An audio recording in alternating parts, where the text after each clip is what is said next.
P C George BJP-യിലേക്ക് പോയേക്കുവാണ്. BJP മഹാത്മാഗാന്ധിയെ കൊല്ലാൻ തീരുമാനിച്ച് കൊന്ന അത് അയാളെ ചുമ്മാ വിട്ടില്ല. 5 സീറ്റ് കിട്ടുമെന്നൊക്കെ ബെഡായി പറയുന്നതാണ്. അദ്ദേഹം കുറെ അങ്ങനെയൊക്കെ പറഞ്ഞു. അത് കഴിഞ്ഞാൽ പിന്നെ വേറെ ഇനി കൂടുതൽ അവരെ പറ്റി പറയാനില്ലല്ലോ. പറയുമ്പം ഗാന്ധിജിയുടെ ആശയങ്ങളും അദ്ദേഹത്തിന്റെ കാഴ്ചപ്പാടുകളോടൊന്നും എല്ലാവർക്കും യോജിക്കാനൊന്നും പറ്റത്തില്ല. സുരേഷ് ഗോപി ജയിക്കുമോ തൃശ്ശൂർ? തുണി മേടിക്കാൻ കാശില്ലാത്തവൻ്റെ അടുത്ത്, തലചായ്ക്കാൻ ഇടമില്ലാത്തവൻ്റെ അടുത്ത്, സ്വന്തമായി വീടില്ലാത്തവൻ്റെ അടുത്ത് ശ്രീരാമന്റെയും സീതയുടെയും കാര്യം പറഞ്ഞിട്ട് രക്ഷയുണ്ടോ? ആ ഒരു സാഹചര്യം അല്ലല്ലോ മണിയാശാനി. എന്ത് സാഹചര്യം? മുഖ്യമന്ത്രി പിണറായി വിജയൻ ഇദ്ദേഹം വ്യക്തിപരമായി മണിയാശാനോട് പറഞ്ഞേക്കേണ്ട ഒരു കാര്യം, എൻ്റെ ഒരു പ്രസംഗം വന്ന് വിവാദം വന്നപ്പോൾ അത്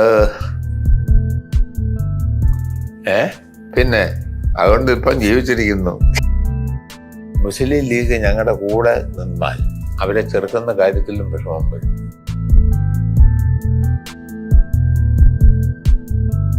നിങ്ങളുടെ ഡിസൈനർ ഹോം എന്ന സ്വപ്നം യാഥാർത്ഥ്യമാക്കുന്നു. സാൻബിൾഡ് ഡിസൈൻഡ് ബൈ കോൺസെപ്റ്റ്സ്. മനുഷ്യൻ പി സി ജോർജ് ഇപ്പം ഇടതുപക്ഷത്തിന്റെ കൂടെയൊന്നു, UDF-ന്റെ കൂടെ ഇപ്പൊ BJP-യിലേക്ക് പോയേക്കുവാണ് പി സി ജോർജ്.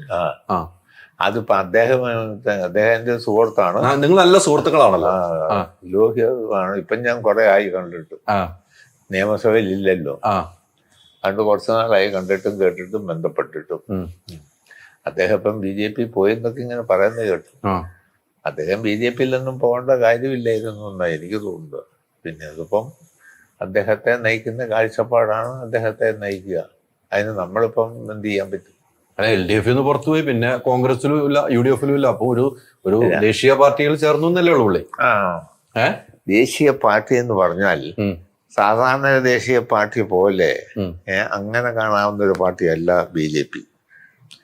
BJP മഹാത്മാഗാന്ധിയെ കൊല്ലാൻ തീരുമാനിച്ച് കൊന്ന സംഘം നയിക്കുന്നതാണ് BJP. RSS ആണ് അവരെ നയിക്കുന്നത്. RSS-ന്റെ സിദ്ധാന്തവും RSS-ന്റെ കാഴ്ചപ്പാടുകളിലൂടൊന്നും മനുഷ്യസ്നേഹമുള്ള ആർക്കും പോകില്ല, യോജിക്കാൻ കഴിയില്ല.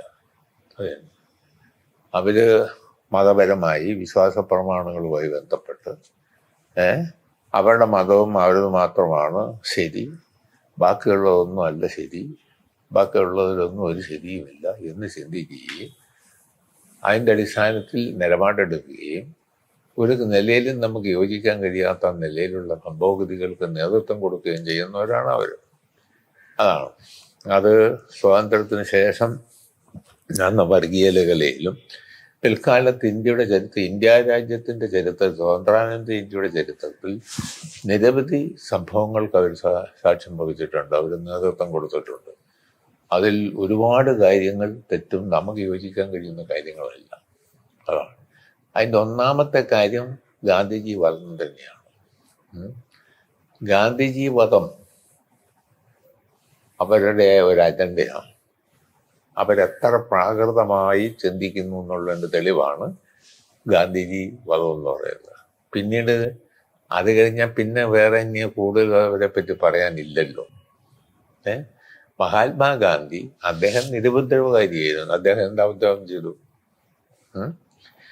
അദ്ദേഹത്തിന് തോന്നിയ അഭിപ്രായങ്ങൾ പറഞ്ഞിട്ടുണ്ട്, അഹിംസാവാദം ഉയർത്തിയിട്ടുണ്ട്.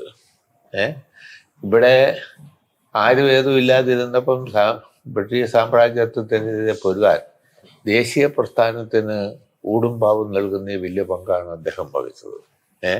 അതിന് മുമ്പ് കോൺഗ്രസ് രൂപം കൊണ്ടെങ്കിലും അതിന് നല്ല വ്യക്തതയൊന്നും ഇല്ലായിരുന്നു. ഗാന്ധിജി നേതൃനിരയിലേക്ക് വന്നതിന് ശേഷമാണ് കൂടുതൽ ഇത് പറയുമ്പം ഗാന്ധിജിയുടെ ആശയങ്ങളും അദ്ദേഹത്തിന്റെ കാഴ്ചപ്പാടുകളോടൊന്നും എല്ലാവർക്കും യോജിക്കാനൊന്നും പറ്റത്തില്ല. അതുകൊണ്ട് പക്ഷേ അദ്ദേഹത്തെ കൊന്നത് തന്നെ, ആ കൊന്നതിന് നേതൃത്വം കൊടുത്തവര് ഇന്നത്തെ ഇന്ത്യൻ സിറ്റുവേഷൻ ഉണ്ടാക്കാൻ വേണ്ടി ചെയ്തതാണ്. എന്ന് പറഞ്ഞാൽ RSS നയിക്കുന്ന ഗവൺമെന്റ്, നരേന്ദ്രമോദി അതിൻ്റെ നേതാവാണ്, അതിൻ്റെ പ്രവർത്തകരാണ്. ഇത്തരം ഒരു ഗവൺമെന്റ് ഇന്ത്യയിൽ സ്ഥാപിക്കുക എന്ന ലക്ഷ്യം വെച്ച് ദീർഘകാല വീക്ഷണത്തിലാണ് ഗാന്ധിജിയെ കൊന്നിരിക്കുന്നത്. ഗാന്ധിജിയെ മാത്രമല്ല, അങ്ങനെ നിരവധി ആളുകളെ അവർ സ്വാതന്ത്ര്യാനന്തര ഇന്ത്യയെ കൊല ചെയ്തിട്ടുമുണ്ട്. അപ്പൊ അദ്ദേഹത്തിനെ കൊന്ന പാർട്ടിയോടൊപ്പമാണ് ഇപ്പോൾ പി സി ജോർജ് ചേർന്നിരിക്കുന്നത്. പി സി ജോർജ് പറഞ്ഞേക്കണ ലോകസഭയിൽ 5 സീറ്റ് ബി ജെ പിക്ക് കിട്ടുമെന്ന് പറഞ്ഞേക്കണം. എവിടെ? കേരളത്തില്. അത് അയാളെ ചുമ്മാ വിട്ടില്ല. അത് അങ്ങനെ തൽക്കാല സാധ്യതയില്ല. അത് കേരളത്തിലെ അന്തരീക്ഷം യു പിയിലെയോ മധ്യപ്രദേശിലെ അന്തരീക്ഷം അല്ലല്ലോ. ഇവിടെ അല്ലെ കോൺഗ്രസ് തകരണം പൂർണ്ണമായി, അത് സാധ്യതയില്ല. കോൺഗ്രസ് UDF എന്ന നിലയിൽ ശക്തമായുണ്ട്.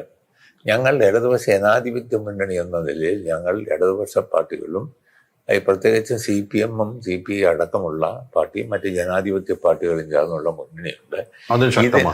ഇതിനിടയ്ക്ക് ഇന്നത്തെ ഇന്ത്യൻ സിറ്റുവേഷനിൽ കേരളത്തിലെ രാഷ്ട്രീയ സാഹചര്യത്തിൽ BJPക്ക് സീറ്റ് കിട്ടാനുള്ള സാധ്യതയൊന്നും ഞാൻ നോക്കിയിട്ട് കാണുന്നില്ല.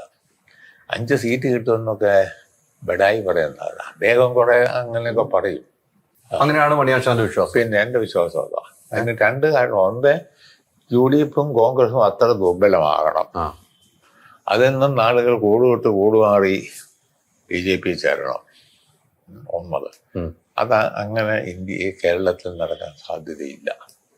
2, അല്ലെങ്കിൽ ഞങ്ങളുടെ പിന്നിൽ നിന്നുള്ള ബഹുജനം, ഞങ്ങൾ ദുർബലപ്പെട്ട് ഞങ്ങളുടെ പിന്നിൽ നിന്നും ബഹുജനം BJP കൂടണം. ഇത് സംഭവിക്കുകയല്ല.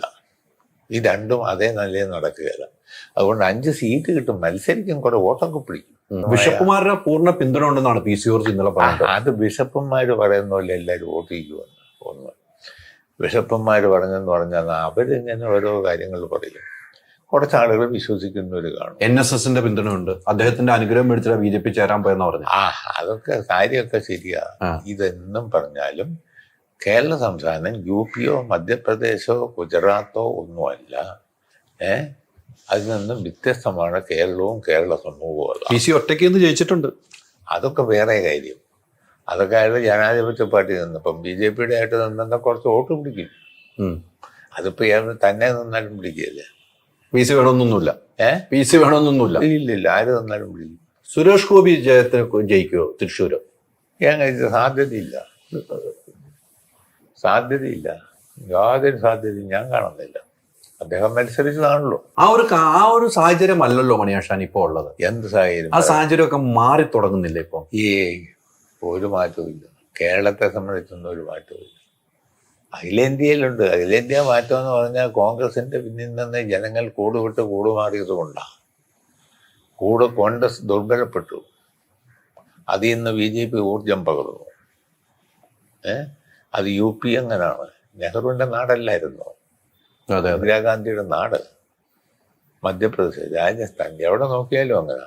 പക്ഷെ ആ കൾച്ചർ അതേ നിലയിൽ കേരളത്തിൽ ഇതേവരെ പ്രതിഫലിച്ചില്ല. അതിന് കേരളത്തിൽ അതിൻ്റെതായ പ്രത്യേക അന്തരീക്ഷവും സാഹചര്യവും. ഒരു പ്രാവശ്യം രാജഗോപാൽ ജയിച്ചിരുന്നു. അത് ഒരു സീറ്റ് ജയിച്ചെന്ന് പറഞ്ഞ് എന്ത് പുല്ലും 140 സീറ്റിനകത്ത് ഒരു സീറ്റ് ജയിച്ചെന്ന് കിട്ടിയെന്നാ പറഞ്ഞ BJPക്ക്. അതൊക്കെ ജയിച്ചു. അന്ന് ജയിച്ചാലും പിന്നെ നിലനിർത്താൻ കഴിഞ്ഞിട്ടില്ല. അത് സത്യസന്ധമായ കാര്യമാണ്. ഒന്നതാണ്. 2, പിന്നെ കേന്ദ്ര ഗവൺമെന്റ് ഇപ്പൊ സ്വീകരിക്കുന്ന നയങ്ങളുണ്ടാകും.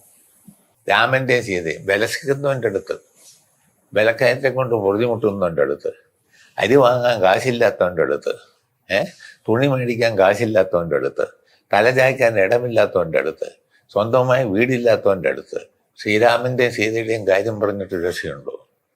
ഒരു രക്ഷയില്ല. ഇല്ല. അവിടെ പ്രായോഗികമായി വീടില്ലാത്തവന് വീടുണ്ടാക്കി കൊടുക്കാൻ, തൊഴിലില്ലാത്തവന് തൊഴിലുണ്ടാക്കി കൊടുക്കാൻ, അതിനുള്ള സാമ്പത്തികവും രാഷ്ട്രീയവും ആയ കാഴ്ചപ്പാടുകൾ മുന്നോട്ട് വെച്ച് പ്രവർത്തിക്കാൻ കഴിയുന്നതിൽ കൂടി മാത്രമേ അത് സാധ്യമാവുള്ളൂ.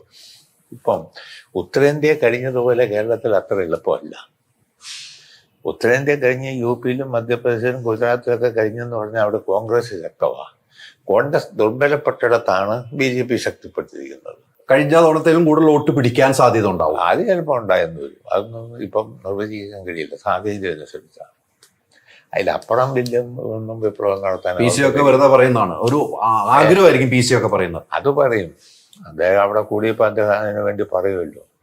തന്നിൽ അവർ നിരൂപിച്ചാൽ ഇപ്പൊ ഇയാളെങ്ങനൊരു പാറ്റൊക്കെ അടിച്ചിങ്ങനെ നിൽക്കുന്ന ആളല്ലേ. അതുകൊണ്ട് വേണേ ഏതെങ്കിലും സാധനമൊക്കെ കൊടുക്കാൻ കഴിയും. ഗവർണറാക്കോ പോലും. ഗവർണറാക്കിയിട്ട് ഓപ്പൺ ചെയ്യാൻ അവിടെ പോയിരുന്ന് ചാപ്പാട് വെച്ച് തിന്നാവുന്നല്ലാണ്ട് എന്നാ കാര്യം വലിയ കാര്യമുണ്ട്. ഗവർണറായ പിന്നല്ല രാഷ്ട്രീയ പ്രവർത്തനം, പൊതുപ്രവർത്തനം ജനങ്ങൾക്കിടയിൽ പ്രവർത്തിക്കണം.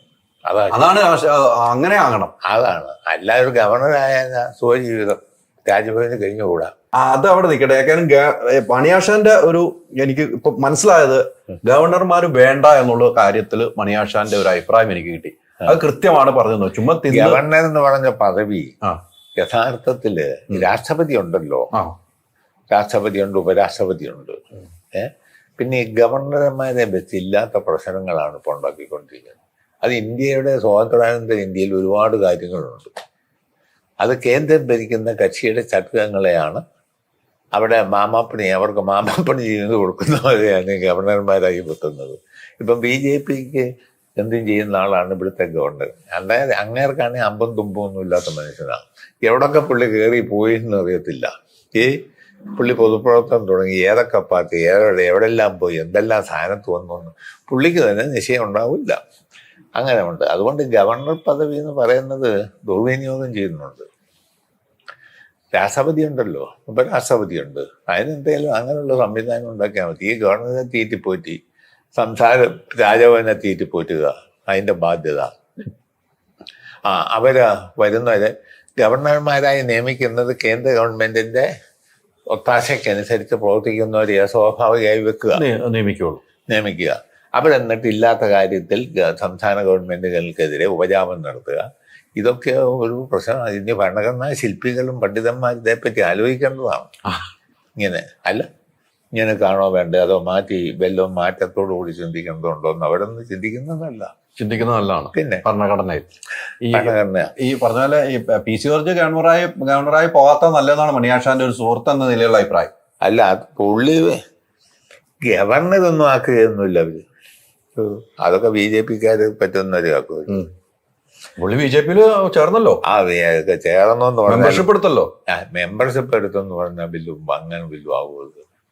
അവർക്ക് അവിടെ വിശ്വസ്തതയും ഏർപ്പാടും എല്ലാവരും നോക്കുകയല്ലേ. മറ്റു സാധനങ്ങളൊക്കെ എന്തെങ്കിലും കൊടുക്കുകയൊക്കെ ചെയ്തെന്ന് വരും. സാധനങ്ങളൊക്കെ കൊടുക്കും. പണങ്ങളെല്ലാം തെരഞ്ഞെടുപ്പിലൊക്കെ BJPയുടെ സ്ഥാനാർത്ഥിയായിട്ടൊക്കെ മത്സരിപ്പിക്കുകയോ ഒക്കെ ചെയ്യാം. ഈ മൂന്നാം മുന്നണി നടപ്പിലാവുമെന്ന് വിശ്വസിക്കുന്നുണ്ടോ? ദേശീയ തലത്തിൽ ഇന്ത്യ തലത്തില് ഒത്തൊരുമിച്ച് ഓരോരുത്തർക്കും ഓരോ താല്പര്യങ്ങളാണ് അതിൻ്റെ ഉണ്ട്. അതിനകത്ത് കോൺഗ്രസ് ഒരു ശരിയായ നിലപാടെടുക്കേണ്ടതാണ്. ഇന്നത്തെ രാഷ്ട്രീയ സ്ഥിതി വെച്ച് BJPയെയും നരേന്ദ്രമോദിയെയും അവരെ പരാജയപ്പെടുത്തണമെങ്കിൽ ഒന്ന് കോൺഗ്രസിനെ കൊണ്ട് തനിയെ ഒരു കാരണവശാലും കഴിയില്ല. അതേപ്പറ്റി ബോധം അതിൻ്റെ നേതാക്കന്മാർക്ക് വേണം.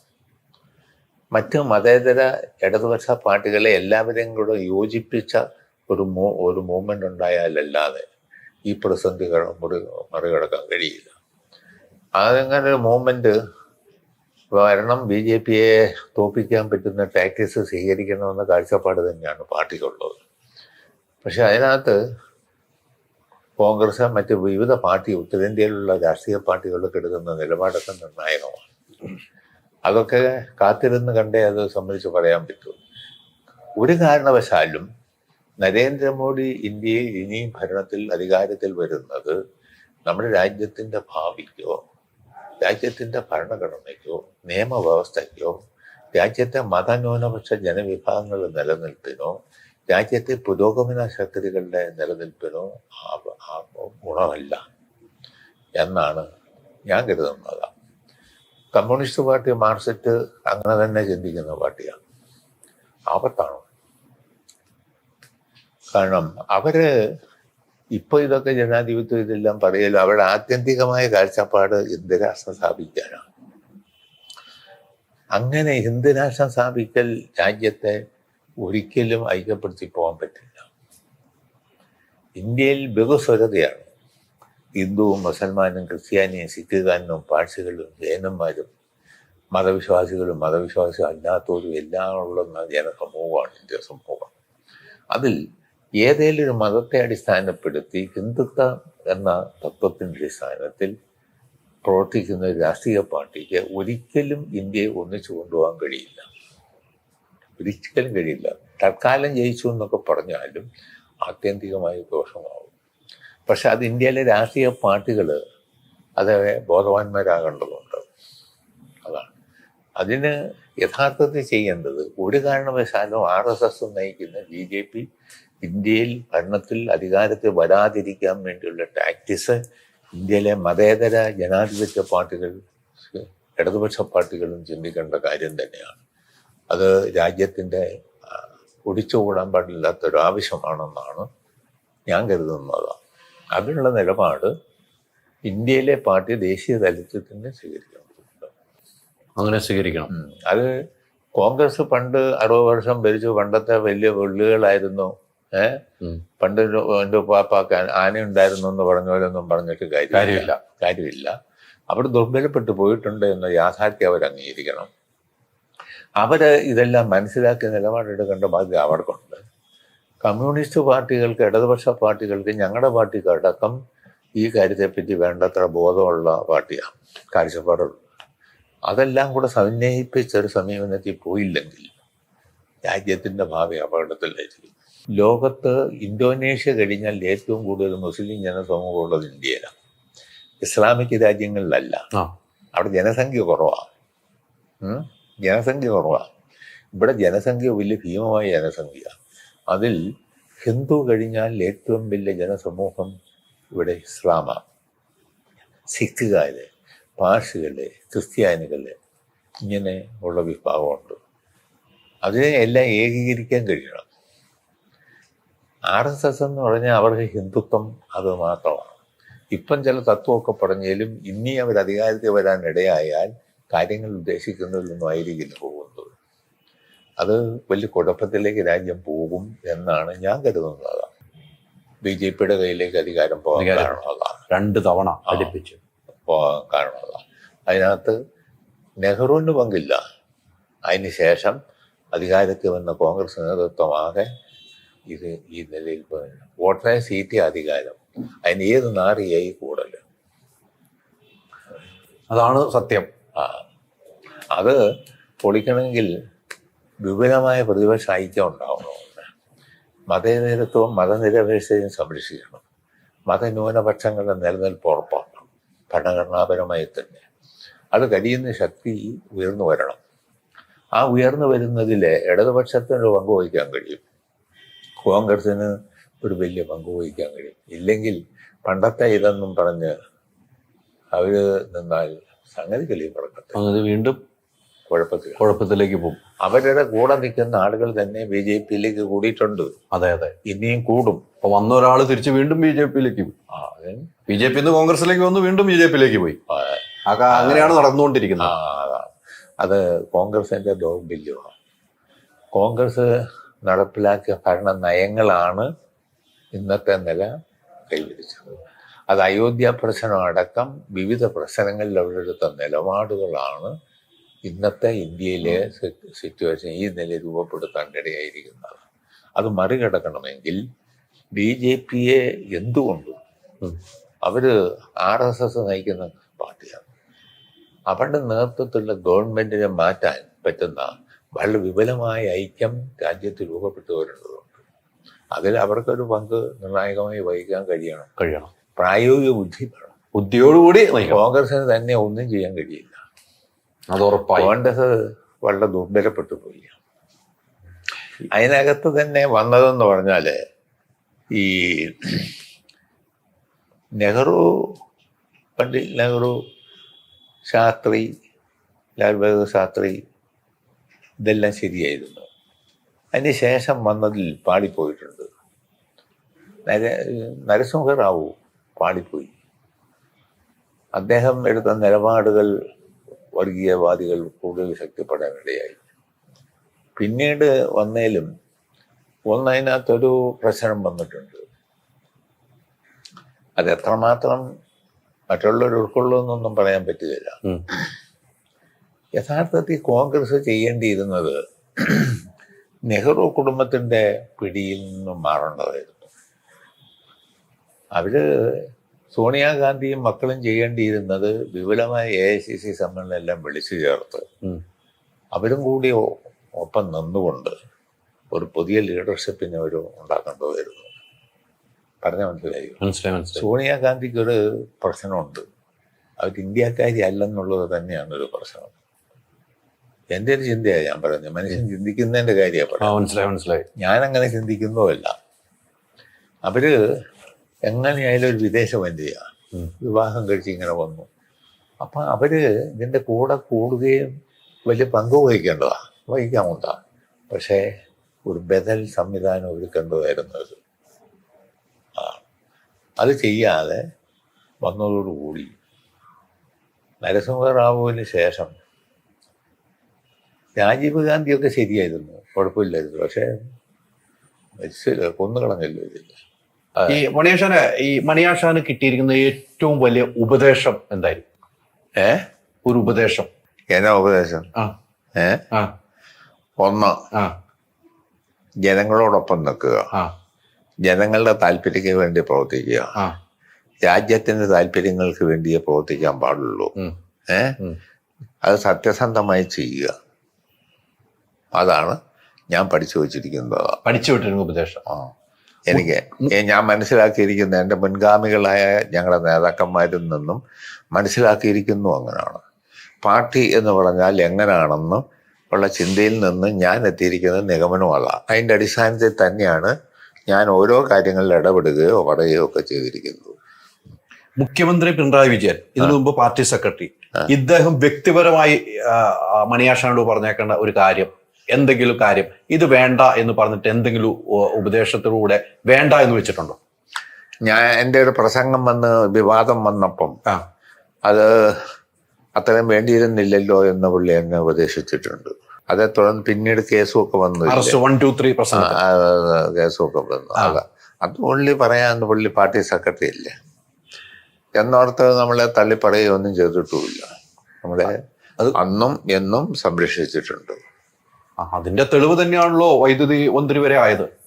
കൂടെ നിന്ന ഒരു വലങ്കൈ പോലെ നിന്നു എന്ന് വേണമെങ്കിൽ പറയാൻ പറ്റും മണിയാശാൻ ഒരു ആപത്ത് വന്നപ്പോ. പിന്നെ അത് പുള്ളി ശരിയായ നിലപാടെടുക്കുന്ന ആളാണ്, എപ്പോഴും അങ്ങനെയാണ്. മണിയാശാന്റെ സീർട്ട് വലി നിർത്താൻ കാരണം പിണറായി വിജയനല്ലേ? അതെ. നമ്മുടെ പാർട്ടി ഓഫീസ് ഇടുക്കിയിലെ ഉദ്ഘാടനത്തിന് പുള്ളിയും പ്രകാശ് കാരാട്ടും എല്ലാവരും ഉണ്ടായിരുന്നു. ഞാൻ ഇടയ്ക്കിടയ്ക്ക് പോകും. അപ്പൊ എന്നെ അന്വേഷിച്ചു. പാർട്ടി സെക്രട്ടറി ആണല്ലോ. അപ്പം ആളുകൾ പറഞ്ഞു കൊടുത്തു, അത് പുകവലിയാണ്, വലിച്ചു പ്രശ്നമാണ്, പുകവലിക്കാൻ പോയിരിക്കുന്നതാന്ന് പറഞ്ഞു. അപ്പം ഞാനിട്ട് വിളിക്കാൻ പറഞ്ഞു. വിളിച്ചിട്ട് ഈ പുകവലി നിർത്തിക്കൂടെ? ഞാൻ ഒറ്റയടിക്ക് നിർത്തിയതാണ് അന്ന് തന്നെ. അല്ല, പുള്ളി പുള്ളി വലിക്കുമായിരുന്നു, ഒറ്റയടിക്ക് നിർത്തിയതാ. ഒരു കാര്യം ചെയ്യും, ഉടനടുത്ത് ഒരു പുക വലിച്ചേച്ച് കളഞ്ഞേച്ച് നിർത്തിയേക്കാൻ പറഞ്ഞു. ഞാൻ പറഞ്ഞ അത് വേണമെന്നില്ല, നിർത്തിയേക്കാമെന്ന് പറഞ്ഞു അന്ന് തന്നെ. പിന്നെ തൊട്ടിട്ടില്ല. ഇല്ല. വിൽസായിരുന്നു സ്ഥലം വലിച്ചുകൊണ്ടിരുന്നു അല്ലെ? അന്ന് അവിടെ വെച്ച് പടിയിലുണ്ടായിരുന്ന സീറ്റ് വരെ കളഞ്ഞു. അത് കളഞ്ഞു. അത് വലിയൊരു ഒരു ഭാഗ്യമായി എന്ന് തോന്നണല്ലോ ഇപ്പൊ. പിന്നെ അതുകൊണ്ട് ഇപ്പം ജീവിച്ചിരിക്കുന്നു. അല്ലേ ഇത് വലിച്ചു ഇല്ലാത്ത പ്രശ്നമായി. ആ വലിച്ചതിന്റെ പ്രശ്നം ഇപ്പോഴും ഉണ്ട്. ഇത് കേൾക്കുമ്പോൾ നമ്മുടെ വീട്ടിലൊക്കെ പറയും സീറ്റ് വലി നിർത്താൻ. മണിയാശാന്റെ ഉപദേശങ്ങൾ സ്വീകരിക്കേണ്ടി വരും നമുക്കൊക്കെ. മണിയാശാൻ ഏറ്റവും ഇഷ്ടപ്പെട്ട നിയമസഭയിൽ, ഇപ്പോൾ ഉള്ള നിയമസഭയിൽ CPM-ന്റെ അല്ല, എതിർ കക്ഷിയിൽ ഏറ്റവും ഇഷ്ടപ്പെട്ട ഒരു MLA-യുടെ പേര് പറയാൻ പറഞ്ഞ ആരെ പറയും? എതിർ കക്ഷിയിലുള്ള MLA-യുടെ പേര് രമേശ് ചെന്നിത്തലയുടെ പേര് പറയും. അദ്ദേഹം പ്രതിപക്ഷ നേതാവായിരുന്നല്ലോ. ഇപ്പൊ പ്രതിപക്ഷ നേതാവ് സതീശനാണ്. ഇതെല്ലാം മനസ്സിലാക്കി ഇവര് വ്യക്തിപരമായും എനിക്ക് കുറെ എല്ലാം അറിയാമല്ലോ. ആ നിലയിൽ രമേശ് ചെന്നിത്തലയുടെ പേരാ പറയുക. ഇത് ഞങ്ങളുടെ അല്ലാത്തവരിൽ എനിക്ക് വളരെ ഇഷ്ടപ്പെട്ട MLA രമേശ് ചെന്നിത്തലയാണ്. അദ്ദേഹം പ്രതിപക്ഷ നേതാവുമായിരുന്നു, മന്ത്രിയായിരുന്നല്ലോ, കേന്ദ്ര സഹമന്ത്രിയായിരുന്ന ആളല്ലേ ചെറുപ്പത്തിലെ. അദ്ദേഹത്തെ എനിക്ക് ഇഷ്ടമാണ്. കാരണം പെരുമാറ്റവും എല്ലാം രീതിയും മാന്യമായി പെരുമാറുന്നതാണ്. എന്ന് പറഞ്ഞാൽ ബാക്കിയുള്ളവരെല്ലാം മോശമാണെന്നല്ല ഈ പറഞ്ഞത്. അങ്ങനെ അർത്ഥമില്ല. തീർച്ചയായിട്ടും നമുക്ക് ഇഷ്ടപ്പെട്ടതെന്ന് പറയാൻ ഇദ്ദേഹത്തിനെയാണ് അല്ലെ? അടുപ്പം കൊണ്ടും പുള്ളിയുടെ പെരുമാറ്റം കൊണ്ടും അല്ലെ? പുള്ളി മന്ത്രിയായിരുന്നപ്പോഴും അങ്ങനെ, ആഭ്യന്തരമന്ത്രി ആയിരുന്നപ്പോഴൊക്കെ അങ്ങനെയായിരുന്നു പിന്നെ അല്ലെ? ഇടുക്കിയിലൊക്കെ വരാറുണ്ടായിരുന്നു. അതോടൊപ്പം തന്നെ ഈ നമ്മള് കുറെ പ്രസംഗങ്ങൾ നിയമസഭയിൽ മണിയാശാൻ നടത്തുന്നുണ്ട്. എനിക്ക് ഏറ്റവും രസകരമായ ശൈലിയായിട്ട് മണിയാശാന്റെ ശൈലിയിൽ പറയും. പിന്നെ പി കെ ബഷീർ ലീഗിന്റെ, അദ്ദേഹത്തിന്റെ സ്റ്റൈല് വേറെയാണ്. അതൊക്കെ എങ്ങനെ ആസ്വദിക്കണം മണിയാശാൻ? അതൊക്കെ പുള്ളി ഒരു പ്രത്യേക രീതിയിൽ കാര്യങ്ങൾ പറയുന്ന ആളാണ്. എന്റെ സുഹൃത്താണ് പുള്ളി. ഞങ്ങള് ഇഷ്ടക്കാരും ലൂഹ്യക്കാരും നന്നായി കാര്യങ്ങൾ പറയും. പുള്ളിയുടേതായ ഒരു ശൈലിയുണ്ട്, എനിക്ക് എന്റേതായ ഒരു ശൈലിയുണ്ട്. അദ്ദേഹത്തിന്റെ പ്രസംഗം കേൾക്കുമ്പോൾ രസം. ഇന്നലെ തന്നെ അദ്ദേഹത്തിന്റെ പ്രസംഗം കേട്ടപ്പം നമ്മുടെ സ്പീക്കർ വരെ ഇരുന്ന് ചിരിക്കുന്നതായിട്ടാണ് ഞാൻ കാണുന്നത്. അദ്ദേഹത്തിന്റെ സ്റ്റൈല് കാണുമ്പോൾ സ്പീക്കർ തന്നെ ചിരിക്കുന്ന അത് പുള്ളിയുടെ രീതിയാ, ശൈലി. മണിയാശൻ ഇനി എന്തെങ്കിലും ചെയ്യണമെന്ന് മനസ്സിൽ ആഗ്രഹിക്കുന്ന ഒരു കാര്യം എന്തായിരിക്കും? ഇപ്പൊ ഉള്ള സ്ഥാനത്ത് ഇരുന്നുകൊണ്ട് ചെയ്യാവുന്നൊക്കെ ചെയ്തേക്കുക. പിന്നെ അവിടെ പാർട്ടി പ്രവർത്തനമായിട്ട് കൂടുക. MLA പണി തീർന്നാൽ പിന്നെ അവിടെ പാർട്ടി പ്രവർത്തനമായി ചെയ്യാവുന്നത് ചെയ്ത് ആരോഗ്യത്തിനനുസരിച്ച് ചെയ്തു പോവുക.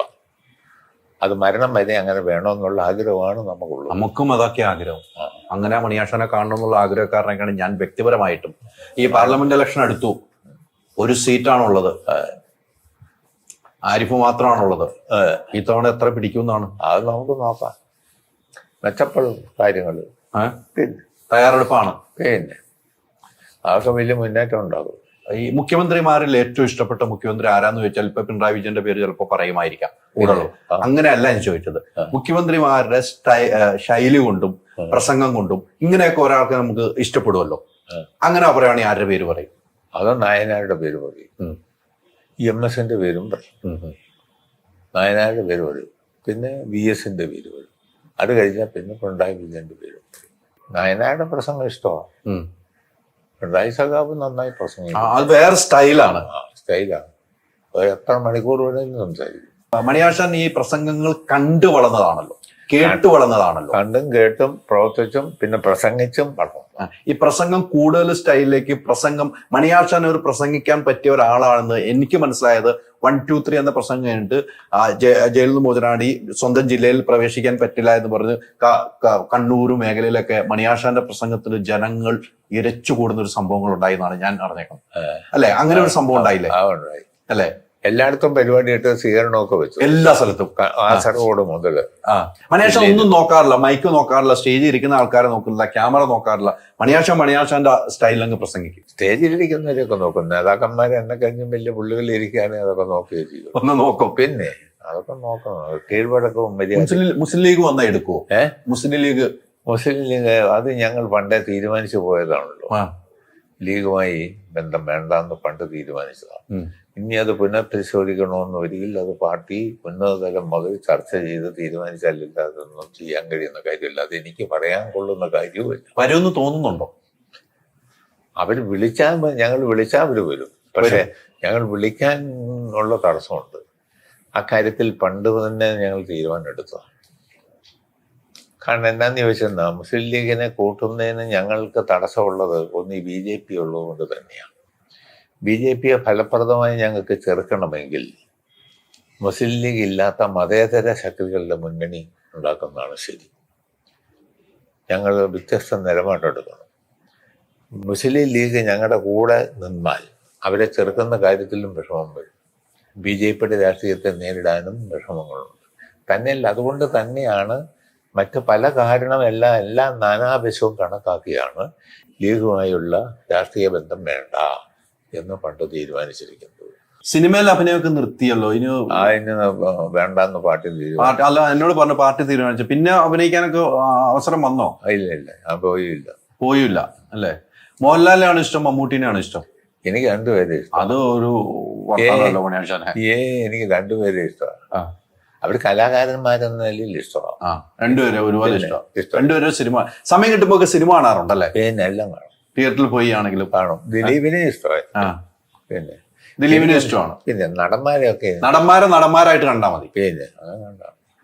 മോഹൻലാലിനെ ഇഷ്ടമാണ്, മമ്മൂട്ടിനെ ഇഷ്ടമാണ്. മമ്മൂട്ടിയോട് പിന്നെ രാഷ്ട്രീയമായ കാരണം കൊണ്ടുണ്ട് കൂടുതൽ ഇഷ്ടം തോന്നാൻ. കൂടുതൽ ഇഷ്ടം അത് കാരണം പുള്ളി അങ്ങനെ പാർട്ടി ചിന്താഗതിക്കാരനും. ഞങ്ങൾ തങ്ങളിൽ സംസാരിച്ചിട്ടുണ്ട്. നമുക്ക് മോഹൻലാലുമായിട്ട് സംസാരിച്ചിട്ടില്ലേ? ഉണ്ട്.